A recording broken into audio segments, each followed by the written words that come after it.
ಕೋಗಿಲು ಲೇಔಟ್ನಲ್ಲಿ ಮನೆಗಳ ನೆಲಸಮ ಪ್ರಕರಣ ಘಟನಾ ಸ್ಥಳಕ್ಕೆ ಬಿಜೆಪಿ ನಾಯಕರ ನಿಯೋಗ ಭೇಟಿ ನೀಡಿತು. ವಿಪಕ್ಷ ನಾಯಕ ಅಶೋಕ್ ನೇತೃತ್ವದ ನಿಯೋಗ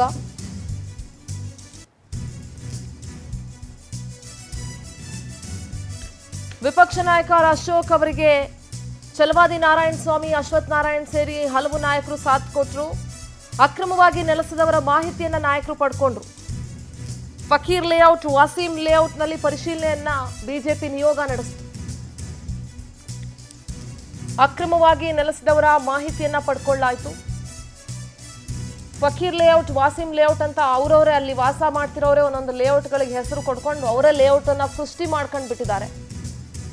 ನಿನ್ನೆ ಹೇಳ್ತಾ ಇದ್ರು ಅಲ್ಲಿರುವಂಥವ್ರು, ಅಂದ್ರೆ ಅಲ್ಲಿನ ನಿವಾಸಿಗಳು, ಕೃಷ್ಣ ಬೈರೇಗೌಡ್ರೆ ನಮಗೆ ನೀರು, ಎಲೆಕ್ಟ್ರಿಸಿಟಿ ಎಲ್ಲ ಕೊಡಿಸಿದ್ದು, ಆಧಾರ್ ಕಾರ್ಡು, ಡಾಕ್ಯುಮೆಂಟ್ಸ್ ಎಲ್ಲ ಅವರೇ ಮಾಡಿಸ್ಕೊಟ್ಟಿದ್ದು, ನಾವು ಅವ್ರಿಗೆ 4 ಸಲ ವೋಟ್ ಹಾಕಿದ್ದೀವಿ.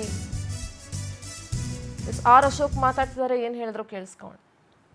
ನೆನ್ನೆ ಇಲ್ಲಿ ಬಂದು ಮುಖಂಡರುಗಳೆಲ್ಲ ಇವು ರೇಷನ್ ಕಾರ್ಡ್ ಮಾಡಿಕೊಡ್ತಾರಲ್ಲ, ಈ ಗುಡ್ಸ್ಲಾಕ್ನಲ್ಲ ವಾಸೀಂ ಅವರೆಲ್ಲ ಬಂದು ಯಾರು ಇಲ್ಲಿ ಮನೆ ಇದ್ದರು ಅವ್ರನ್ನೆಲ್ಲ ಆಚೆ ಕಡೆ ತೊಗೊಂಡೋಗಿ ಇಟ್ಟಿದ್ದಾರೆ. ಮತ್ತು ಸುತ್ತಮುತ್ತ ಇರೋವಂಥ ಟ್ಯಾನಿ ರೋಡು, ಇಲ್ಲಿ ಟಿಪ್ಪು ನಗರ, ಈ ಕಡೆ ಬೇರೆ ಬೇರೆ ಏರಿಯಾಗಳಿಂದ ಯಾರಿಗೆ ಸ್ವಲ್ಪ ಕನ್ನಡ ಬರುತ್ತೋ ಅವ್ರನ್ನೆಲ್ಲ ಕರ್ಕೊಂಡು ಅವ್ರ ಆಧಾರ್ ಕಾರ್ಡು, ಅವ್ರ ರೇಷನ್ ಕಾರ್ಡ್ ತಂದು ಇಲ್ಲಿ ನಿಲ್ಲಿಸಿದ್ದಾರೆ. ಆಮೇಲೆ ಅವ್ರು ಯಾರೋ ಸರ್ಫರಾಜ್ ಖಾನ್ ಅಂತೆ, ಮೊನ್ನೆ ಲೋಕಾಯುಕ್ತ ರೈಡ್ ಆಯ್ತಲ್ಲ ದುಡ್ಡು ಹೊಡೆದು, ಅವು ಬಂದು ಹೇಳಿದಾರಂತೆ ಅಧಿಕಾರಿಗಳಿಗೆಲ್ಲ, ರೆವಿನ್ಯೂ ಇನ್ಸ್ಪೆಕ್ಟರ್ಗಳಿಗೆ ಅವ್ರಿಗೆಲ್ಲ ಆವಾಜ್ ಬಿಟ್ಟು ಹೋಗಿದಾರಂತೆ. ಇದ್ದವ್ರು ಹೇಳಿದ್ದು ಯಾವ್ರೇ ಎಲ್ಲ ಸ್ಥಳೀಯರೇ ಅಂತ ಬರ್ಕೊಬೇಕು, ಯಾರನ್ನೂ ಕ್ವಶನ್ ಮಾಡಬಾರ್ದು, ಅವರೆಲ್ಲ ನಮ್ಮವರು ಅಂತ ಹೇಳ್ಬಿಟ್ಟು ಹೋಗಿದ್ದಾರಂತೆ. 160 ಜನ ಇದ್ದಿದ್ದು. ಮಾಧ್ಯಮದ ವರದಿನೂ ಇದೆ, ನನ್ನ ಹತ್ರ ತಹಸೀಲ್ದಾರ್ ವರದಿನೂ ಇದೆ, ಎಲ್ಲ 160 ಜನ ಇದ್ದಿದ್ದು. ಈಗ ಅಧಿಕಾರಿನ ಕೇಳಿದೆ ಎಷ್ಟಪ್ಪ ಅಂತ, ನಮ್ಮ ಜೆಸಿನ ಕೇಳಿದೆ, ಜೆಸಿ ಹೇಳ್ತಾರೆ 280 ಔಟ್ ಇದೆ ಅಣ್ಣ ಅಂತ. ಇನ್ನೆಷ್ಟು ಕೋತೈತೆ ಅಂತ ಹೇಳಿದೆ, ಹೋಗ್ಬೋದಣ್ಣ 400 ಅವ್ರದ್ದು. ಅಂದರೆ ಈ ಸಂತೆಯಲ್ಲಿ 160 ಸಂತೆಯಲ್ಲಿ 400 ಜನಕ್ಕೆ ಅಕಾಮಿಡೇಟ್ ಮಾಡುವಂಥ ಕುತಂತ್ರವನ್ನು ಸಿದ್ದರಾಮಯ್ಯನವರು, ಜಮೀರ್ ಅಹಮದ್ ಅವರು ಮಾಡ್ತಾಯಿದ್ದಾರೆ. ನಾವು ನಮ್ಮ ಮುಖ್ಯ ಪ್ರಶ್ನೆ ಇಲ್ಲಿ ಇವರ ಸಿಟಿಸನ್ಶಿಪ್ಪು, ಇವರ ಸಿಟಿಸನ್ ಯಾರು, ಇವರು ಎಲ್ಲಿಂದ ಬಂದರು, ಯಾವಾಗ ಬಂದರು? ನನ್ನ ಹತ್ರ ದಾಖಲೆ ಇದೆ ನೋಡಿ. ಇದು 1 ವರ್ಷದ ಹಿಂದೆ ತೆಗೆದಿರೋಂಥ ಗೂಗಲ್ ಮ್ಯಾಪ್. ಗೂಗಲ್ ಸುಳ್ಳು ಹೇಳ್ತದ? ಇಡೀ ಇಂಡಿಯಾಗೆ, ಇಡೀ ಪ್ರಪಂಚಕ್ಕೆ ಇರೋದು ಒಂದೇ ಗೂಗಲ್ಲು. ಇದು ಸುಳ್ಳು ಹೇಳ್ತದ? ಇದರಲ್ಲಿ ನೋಡಿ ಎಲ್ಲ ಗ್ರೀನ್ ಇದೆ. ಇವಾಗ ಈ ಲೇಟೆಸ್ಟ್ ತೆಗೆದಿದ್ದೀರಿ ಎಲ್ಲ ರೆಡ್ ಆಗ್ಬಿಟ್ಟಿದೆ. ಅಂದರೆ ಇವರೆಲ್ಲ ಬಂದು 6 ತಿಂಗಳು ಆಗಿಲ್ಲ, 1 ವರ್ಷದೊಳಗಡೆ ಅಷ್ಟೇ ಇವರೆಲ್ಲ. ಇವ್ರಿಗೆಲ್ಲ ಎಲೆಕ್ಟ್ರಿಕ್, ಈಗ ಈ ನಮ್ಮ ಡಿ ಕೆ ಶಿವಕುಮಾರ್ ಅವರು ಅನಾಥರೈಸ್ ಮನೆಗೆ ಕೊಡಲ್ಲ, ಅವ್ರನ್ನೆಲ್ಲ ಬಗ್ ಬಡ್ದ್ಬಿಡ್ತೀನಿ ಅಂದರು. ಬಗ್ ಬಡ್ತೀನಿ ಅಂತ ಹೇಳಿದ್ರು. ಅನಾಥರೈಸ್ ಮನೆಗಳು ಯಾರ್ಯಾರು ಫ್ಲ್ಯಾಟ್ಗಳು ಕಟ್ಟಿದ್ದಾರೆ ಅವ್ರಿಗೆ ಮನೆ ಕೊಡ್ತಾ ಇಲ್ಲ. ಸುಮಾರು 4 ಲಕ್ಷ ಜನ ಕರ್ನಾಟಕದಲ್ಲಿ ಮನೆಗೆ ಎಲೆಕ್ಟ್ರಿಕ್ ಕನೆಕ್ಷನ್ ಇಲ್ಲದೆ ಬದುಕ್ತಾ ಇದ್ದಾರೆ.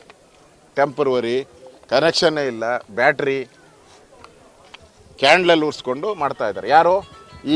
ಈ ರಾಜ್ಯದ ಸಿಟಿಸನ್ಸು, ಟ್ಯಾಕ್ಸ್ ಪೇಯರ್ಸು. ಅವ್ರು ಕರೆಂಟ್ ಕೊಡೋಕ್ಕೆ ನಿಮ್ಗೆ ಯೋಗ್ಯತೆ ಇಲ್ಲ. ಇಲ್ಲಿ ಹಂಗೆ ಕರೆಂಟ್ಗಳು ಅಂದ್ಬಿಡ್ತು, ಅದು ಏನು ಲೈನು?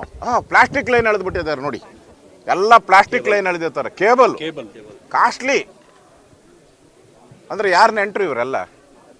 ಸಿದ್ದರಾಮಯ್ಯ ನೆಂಟ್ರ ಇವರೆಲ್ಲ? ಬಾಂಗ್ಲಾದೇಶದಿಂದ ಬಂದವ್ರಿಗೆ ಆಂಧ್ರದಲ್ಲಿ ಬರ್ತಾರೆ, ಅಲ್ಲಿ ಲ್ಯಾಂಡ್ ಆದ ತಕ್ಷಣ ಅವ್ರಿಗೆ ಇಲ್ಲೆಲ್ಲ ಫೆಸಿಲಿಟಿ ಮಾಡಿಕೊಟ್ಟು ಇದನ್ನು ಮಿನಿ ಬಾಂಗ್ಲಾದೇಶ ಮಾಡೋ ಮುಖಾಂತರ ಈಗಾಗಲೇ ಡ್ರಗ್ ಹಾವಳಿಯಿಂದ ಕರ್ನಾಟಕ, ಬೆಂಗಳೂರು ಸಾಯ್ತಾ ಇದ್ದೀರಿ. ನಾವೆಲ್ಲ ತಡೆಗಟ್ಟಕ್ಕೆ ಆಗ್ತಾ ಇಲ್ಲ. ಪೊಲೀಸರೇ ಡ್ರಗ್ ಮಾರೋ ಸ್ಥಿತಿಗೆ ಬಂದ್ಬಿಟ್ಟಿದೆ. ಸುಮಾರು 130 ಜನ ಪೊಲೀಸರು ಡ್ರಗ್ ಕೇಸಲ್ಲಿ ಸಿಕ್ಕಾಕ್ಕೊಂಡಿದ್ದಾರೆ. 130 ಜನ. ಮಂಗಳೂರು ಒಂದರಲ್ಲೇ, ಒಂದೇ ಒಂದು ಡಿಸ್ಟಿಕ್ಕಲ್ಲಿ 130 ಜನ ಜೈಲಲ್ಲಿದ್ದಾರೆ ಪೊಲೀಸರು. ಆ ಪರಿಸ್ಥಿತಿ ಇಲ್ಲಿ ನಾವು ಹುಡ್ತಾ, ಅದೇನೋ ಬೆಂಗಳೂರು ಅಂತೀರಿ, ಎಲ್ಲಿ ಹುಡ್ತೈತೆ? ದಿನ ಹುಟ್ಟೋದು ಬಾಂಗ್ಲಾ, ದಿನ ಒಂದೊಂದು ಕಾಲೋನಿಯಲ್ಲಿ ಬಾಂಗ್ಲಾಗಳು ಹುಡ್ತಾ ಇದ್ದಾರೆ. ಇಲ್ಲಿ ಅವ್ರಿಗೆಲ್ಲ ಜಾಬ್ ಎಲ್ಲಿದೆ? ನಾನು ಹೇಳೋದು, ಅವರೆಲ್ಲ ಏನು ಕೆಲಸ ಮಾಡ್ತಾರೆ? ಇವರೆಲ್ಲ ಯಾರು ಅನ್ನ ಕೊಡ್ತಾರೆ ನೋಡಿ? ಅವಾಗೆ ಬಂದು ಯಾವನ ಅನ್ನ ರೆಡಿ ಮಾಡ್ತಾ ಇದ್ದಾನೆ, ದೊಡ್ಡ ಪಾತ್ರೆ ತಂದುಬಿಟ್ಟು ಕೂತ್ಕೊಂಡು ಅವ್ರಿಗೆಲ್ಲ ಊಟ ರೆಡಿ ಮಾಡ್ತಾ ಇದ್ದಾರೆ. ಯಾರವನು ಇವ್ರಿಗೇನು ಕೆಲಸ ಮಾಡ್ತಾ ಇದ್ದಾರೆ ಇಲ್ಲಿ? ಯಾರು ಜಾಬ್ ಕೊಟ್ಟಿದ್ದಾರೆ ಇವ್ರಿಗೆ? ಏನೂ ಇಲ್ಲ, ಗೊತ್ತಿಲ್ಲ. ನಮ್ಮ ಅಧಿಕಾರಿನ ಕೇಳಿದೆ, ಆ ಲಿಸ್ಟಲ್ಲಿ ಬರೆದಿದ್ದಾರೆ. ಇಲ್ಲಪ್ಪ ಕೂಡ ಇದರಲ್ಲಿ ನೋಡಪ್ಪ, ಅವ್ರು ಎಷ್ಟು ಕಳ್ಳರಿದ್ದಾರೆ ನಮ್ಮ ಕಾಂಗ್ರೆಸ್ ಅವರು ಅಂತ ಹೇಳಿದ್ರೆ ಬರ್ತ್ ಸರ್ಟಿಫಿಕೇಟೇ ಇಲ್ಲ. ನಿಮ್ಮ ಬರ್ತ್ ಸರ್ಟಿಫಿಕೇಟ್ ಇಲ್ಲ ಅಂದ್ರೆ ಐಡೆಂಟಿಫೈ ಹೆಂಗೆ ಮಾಡ್ತೀರ ರೀ ನೀವು? ಇದು ನೋ ಬರ್ತ್ ಸರ್ಟಿಫಿಕೇಟೇ ಇಲ್ಲ, ಎಲ್ಲಿ ಹುಟ್ಟಿದ್ರು ಅಂತ. ಹಾಂ, ಆಧಾರ್ ಕಾರ್ಡ್ ಎಲ್ಲಿಂದು, ರೇಷನ್ ಕಾರ್ಡ್ ಇಲ್ಲಿಂದ, ಅಲ್ಲೇ ಅಲ್ಲ. ಸುಮಾರು 600 ಕೋಟಿ ಬೆಲೆ ಬಾಳುವಂಥ ಜಮೀನಿದು. ಇದನ್ನ ಸಿದ್ದರಾಮಯ್ಯನವರು ಯಾವ ಕಾನೂನು ಅಡಿಯಲ್ಲಿ ಈ ಬಾಂಗ್ಲಾದೇಶದವ್ರಿಗೆ ಕೊಡ್ತಾರೆ? ಇದು ಕೊಡಲ್ಲ ಎಲ್ಲ ನಮ್ದು 13,000.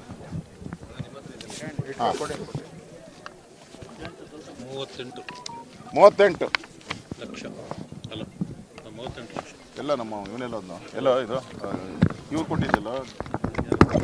ಮನೆಗೆ ಹೋಗು. ನಮ್ಮ ಫ್ಲಡ್ ಆದಾಗ ಕರ್ನಾಟಕದಲ್ಲಿ ಮೊನ್ನೆ 6 ತಿಂಗಳಿಂದ ಫ್ಲಡ್ ಆಯಿತು. ಫ್ಲಡ್ ಆಗಿ ಮನೆಗಳು ಬಿದ್ದೋಗಿ 13,000 ಮನೆಗಳು ಬಿದ್ದೋಗಿದೆ. ಫ್ಲಡ್ ಆದಾಗ 13,000 ಮನೆ ಬಿದ್ದೋಗಿದೆ. ಅವ್ರಿಗಿನ್ನ ಸೂರಿಲ್ಲ. ಯಾರೋ ನಮ್ಮ ಕರ್ನಾಟಕದವರು, ನಮ್ಮ ರೈತರು ಮಕ್ಕಳು ಅವರೆಲ್ಲರೂ, ಅವ್ರಿಗೆ ಸೂರಿಲ್ಲ. 2,400 ಶಾಲೆಗಳ ಶೀಟ್ಗಳೇ ಎದ್ದೋಗ್ಬಿಟ್ಟಿದೆ. 2,400 ಶಾಲೆಗಳ ಶೀಟೇ ಇಲ್ಲ.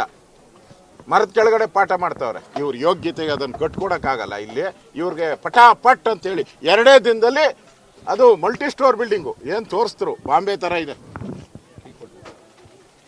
ಹೊಸ ವರ್ಷಕ್ಕೆ ಈ ಬಾಂಗ್ಲಾದೇಶದವ್ರಿಗೆಲ್ಲರಿಗೂ ಹೊಸ ವರ್ಷಕ್ಕೆ ಗಿಫ್ಟು. ನಮಗೆಲ್ಲ ಕರ್ನಾಟಕದ ಕನ್ನಡಿಗರಿಗೆ ಏನು ಕೊಡ್ತೀರಾ ನೀವು? ಚಿಪ್ ಕೊಡ್ತಾ ಇದ್ದೀರಾ ಕನ್ನಡಿಗರಿಗೆಲ್ಲ ಚಿಪ್ಪು, ಬಾಂಗ್ಲಾದೇಶದವ್ರಿಗೆಲ್ಲ ಕಪ್ಪು. ನಮ್ಮ ಪೊಲಿಟಿಕಲ್ ಬ್ಯೂರೋ ಹೆಡ್ ರಾಘವೇಂದ್ರ ದೂರವಾಣಿ ಸಂಪರ್ಕದಲ್ಲಿ ಜಾಯ್ನ್ ಆಗ್ತಾರೆ. ರಾಘವೇಂದ್ರ, ಅಶೋಕ್ ಅವರ ಮಾತುಗಳನ್ನ ಕೇಳಿಸ್ಕೊಂಡು, I don't think so Ashok ಅವ್ರು ಹೇಳಿದ್ರಲ್ಲಿ ಕೆಲವೊಂದು ತಪ್ಪಿದೆ ಅಂತ ನನಗಂತೂ ಅನ್ಸಲ್ಲ. ಯಾಕಂದ್ರೆ ಈ 2 ದಿವಸದಲ್ಲಿ ನೀವು ರಾಜೀವ್ ಗಾಂಧಿ ಯೋಜನೆಯಲ್ಲಿ ಅಲ್ಲಿರೋರಿಗೆಲ್ಲ ಮನೆ ಕೊಡ್ತಾರೆ ಅಂತ ಹೇಳಿದ್ರೆ, ಅಲ್ಲಿರೋರು ಎಲ್ಲಿ, ಅವರು ಯಾರು, ಅವ್ರಿಗೆ ಎಲೆಕ್ಟ್ರಿಸಿಟಿ ಕೊಟ್ಟವ್ರು ಯಾರು, ನೀರು ಕೊಟ್ಟವ್ರು ಯಾರು, ಎಲ್ಲಿಂದ ಬಂದ್ರು, ಎಷ್ಟು ವರ್ಷದಲ್ಲಿ ಬಂದ್ರು, ಸಿಕ್ದವ್ರಿಗೆಲ್ಲಾನು ಇಲ್ಲಿ ನೆಲೆ ಕೊಡೋದಕ್ಕೆ ಕರ್ನಾಟಕ ಏನಂತ ತಿಳ್ಕೊಂಡಿದೆ ಈ ಸರ್ಕಾರ ನನಗಂತೂ ಗೊತ್ತಿಲ್ಲ. ಬೆಂಗಳೂರು ಈಗ ಆಲ್ರೆಡಿ ವಿಪರೀತ ಜನಸಂಖ್ಯೆ ಆಗೋಗಿದೆ ಅಂಡ್ ಎಲ್ಲೆಲ್ಲಿಂದನೋ ಬಂದು ಸೇರ್ಕೊಂಡಿದ್ದಾರೆ. ಕ್ರೈಮ್ ರೇಟ್ಸ್ ಜಾಸ್ತಿ ಆಗ್ತಿದೆ. ಕರೆಕ್ಟ್ ಅಶೋಕ್ ಅವ್ರು ಹೇಳ್ದಂಗೆ ಕೆಲಸ ಕೊಡೋದು ಎಲ್ಲಿಂದ, ಅವ್ರ ಜಾಬ್ ಏನು ಮಾಡ್ತಾರೆ, ಯಾರವರು, ಏನು ಎತ್ತ ಏನು ಇಲ್ಲದೆ ಈ ಥರ ಸರ್ಕಾರ ಮನೆ ಕೊಡೋದಕ್ಕೆ ಹೊರಟಿರೋದು ಏನು ಹೇಳ್ತೀರಿ ರಾಘವೇಂದ್ರ? ಖಂಡಿತವಾಗೂ ಸಿಂಧೂರ, ಏನಂದ್ರೆ ವಿಪಕ್ಷ ನಾಯಕರಾಗಿರ್ತಕ್ಕಂಥ ಆರ್ ಅಶೋಕ್ ಅವರು ಇದೀಗ ಸರ್ಕಾರದ ವಿರುದ್ಧ ತೀವ್ರವಾಗಿ ವಾಗ್ದಾಳಿಯನ್ನ ಮಾಡಿರ್ತಕ್ಕಂಥದ್ದು. ಇವತ್ತು ಖುದ್ದಾಗಿ ತಾವೇ ಈ ಒಂದು ಅಕ್ರಮ ವಲಸಿಗರಿರ್ತಕ್ಕಂತಹ ಸ್ಥಳಗಳಿಗೆ ಭೇಟಿಯನ್ನ ನೀಡಿ ಅವರ ಆಧಾರ್ ಕಾರ್ಡು ಜೊತೆಗೆ ಅವರ ರೇಷನ್ ಕಾರ್ಡ್ ಏನಿದೆ ಅವೆಲ್ಲವನ್ನು ಸಹ ಪರಿಶೀಲನೆಯನ್ನು ಮಾಡಿದ್ರು. ಕೆಲವೊಂದಿಷ್ಟು ಮಹಿಳೆಯರ ಜೊತೆಗೆ ಮಾತುಕತೆಯನ್ನು ಸಹ ಅಶೋಕ್ ಅವರು ನಡೆಸಿದ್ರು. ಯಾಕಂದ್ರೆ ನಿಮ್ಗೆ ಕನ್ನಡ ಬರುತ್ತಾ ಅಥವಾ ಹಿಂದಿ ಮಾತಾಡ್ತೀರಾ, ನೀವು ಬಾಂಗ್ಲಾ ಭಾಷೆ ಮಾತಾಡ್ತೀರಾ ಅಥವಾ ಯಾವ ಭಾಷೆ ಮಾತಾಡ್ತೀರಾ ಅನ್ನೋದ್ರ ಬಗ್ಗೆ ಸಹ ಅವ್ರು ಪ್ರಶ್ನೆಯನ್ನ ಮಾತಾಡಿದ್ರು. ಆಲ್ಮೋಸ್ಟ್ ಅವ್ರು ಯಾರ್ಯಾರನ್ನು ಮಾತಾಡ್ಸಿದ್ರು ಎಲ್ಲರೂ ಸಹ ಯಾವುದೇ ಕಾರಣಕ್ಕೂ ಸಹ ಕನ್ನಡವನ್ನ ಮಾತಾಡ್ತಾ ಇರಲಿಲ್ಲ. ಹೀಗಾಗಿ ಅವರೆಲ್ಲ ಅಕ್ರಮವಾಗಿ ಬಂದಿರ್ತಕ್ಕಂತಹ ಬಾಂಗ್ಲಾ ವಲಸಿಗರು ಅಂತ ಹೇಳ್ಬಿಟ್ಟು ಬಿಜೆಪಿ ನಾಯಕರು ವಾಗ್ದಾಳಿಯನ್ನ ಮಾಡ್ತಾ ಇರ್ತಕ್ಕಂಥದ್ದು. ಪ್ರಮುಖವಾಗಿ ಇಲ್ಲಿ ಬಿಜೆಪಿ ನಾಯಕರ ಅಲಿಗೇಷನ್ ಏನಂದ್ರೆ, ಸರ್ಕಾರ ಇವರನ್ನ ಓಲೈಕೆ ಮಾಡೋದಕ್ಕೋಸ್ಕರ ಏನು ನಮ್ಮ ಜನಗಳು ನೆರೆ ಮತ್ತೆ ಪ್ರವಾಹದಿಂದ ಮನೆ ಮಠಗಳನ್ನ ಕಳ್ಕೊಂಡಿದ್ದಾರೆ, ಅವರಿಗೆ ವರ್ಷಾನ್ಗಟ್ಲು ಸಹ ಮನೆಗಳನ್ನ ಇಲ್ಲಿವರೆಗೂ ಸಹ ಮಂಜೂರು ಮಾಡಿಲ್ಲ. ಆದ್ರೆ ಇವ್ರಿಗೆ ನೆಲಸಮ ಮಾಡಿ 2 ದಿವಸಕ್ಕೆ ಪಟಾಪಟ ಅಂತ ಹೇಳ್ಬಿಟ್ಟು ಮಲ್ಟಿ ಸ್ಟೋರ್ ಆಗಿರ್ತಕ್ಕಂತಹ ಬಿಲ್ಡಿಂಗ್ ಅಲ್ಲಿ ಮನೆಗಳನ್ನ ಕೊಡ್ತಾ ಇರ್ತಕ್ಕಂಥದ್ದು. ಇದು ಯಾರ ಒಂದು ಓಲೈಕೆಗೋಸ್ಕರ ಕೊಡ್ತಾ ಇದೆ ಸರ್ಕಾರ ಅಂತ ಹೇಳ್ಬಿಟ್ಟು ಅವರು ತೀವ್ರವಾಗಿ ವಾಗ್ದಾಳಿಯನ್ನ ಮಾಡ್ತಾ ಇರ್ತಕ್ಕಂಥದ್ದು. ಆಕ್ಚುಲಿ ಇಲ್ಲಿ ಏನೋ ಒಂದು ಸ್ಥಳವನ್ನ ಪರಿಶೀಲನೆ ಮಾಡುವಂತ ಬಿಜೆಪಿ ನಾಯಕರಿಗೆ ಒಂದು ಸತ್ಯಾಂಶವನ್ನ ತಿಳಿಬೇಕಾಯ್ತು. ಯಾಕಂದ್ರೆ ಅಲ್ಲಿರ್ತಕ್ಕಂತಹ ಪ್ರತಿಯೊಬ್ಬರನ್ನು ಸಹ ಮಾತಾಡಿಸುವಂತ ಪ್ರಯತ್ನವನ್ನ ಬಿಜೆಪಿ ನಾಯಕರು ಮಾಡಿದ್ರು. ಹಾಗಾಗಿ ಅವರಿಗೆ ಕನ್ನಡ ಬರುತ್ತಾ ಅಥವಾ ಅವರು ಯಾವ ಸ್ಕೂಲಲ್ಲಿ ಓದ್ತಾ ಇದ್ರು ಅನ್ನೋದ್ರ ಬಗ್ಗೆನೂ ಸಹ ಮಾಹಿತಿಯನ್ನ ಪಡೆದ್ರು. ಅವ್ರು ಯಾರು ಸಹ ಯಾವುದೇ ಸ್ಕೂಲ್ಗೆ ಹೋಗಿಲ್ಲ, ಜೊತೆಗೆ ಇಲ್ಲಿ ಯಾವುದೇ ಲೋಕಲ್ ಐಡೆಂಟಿಫೈ ಸಹ ಅವ್ರಿಗಿಲ್ಲ. ಹಾಗಾಗಿ ಅವ್ರು ಬಂದಿರ್ತಕ್ಕಂತಹ ಆಧಾರ್ ಕಾರ್ಡ್ಗಳು ಪಶ್ಚಿಮ ಬಂಗಾಳದ ಆಧಾರ್ ಕಾರ್ಡ್ಗಳಲ್ಲೂ ಇರ್ತಕ್ಕಂಥದ್ದು. ಹೀಗಾಗಿ ಅಲ್ಲಿ 20,000 ಕೊಟ್ರೆ 30,000 ಕೊಟ್ರೆ ಆಧಾರ್ ಕಾರ್ಡ್ ಕೊಡ್ತಾರೆ ಅಂತ ಸಹ ಬಿಜೆಪಿ ನಾಯಕ ಗಂಭೀರ ಆರೋಪವನ್ನು ಮಾಡ್ತಾ ಇರ್ತಕ್ಕಂಥದ್ದು. ಹೀಗಾಗಿ ಕಾಂಗ್ರೆಸ್ ತನ್ನ ವೋಟ್ ಬ್ಯಾಂಕ್ ರಾಜಕಾರಣಕ್ಕೋಸ್ಕರ ಈ ಓಲೈಕೆಯನ್ನ ಮಾಡ್ತಾ ಇದೆ. ಜೊತೆಗೆ ವೇಣುಗೋಪಾಲ್ ಅವರು ಹೇಳಿದ್ರು ಒಂದೇ ಒಂದು ವಿಷಯಕ್ಕೋಸ್ಕರನೇ ರಾತ್ರೋರಾತ್ರಿ ಅವರಿಗೆ ಮನೆಗಳನ್ನು ಸಹ ಮಂಜೂರು ಮಾಡಿರ್ತಕ್ಕಂಥದ್ದು ಅಂತ ಬಿಜೆಪಿ ನಾಯಕರು ವಾಗ್ದಾಳಿಯನ್ನು ಮಾಡ್ತಾ ಇರ್ತಕ್ಕಂಥದ್ದು. Sindoor. Okay, all right, thank you Raghavendra.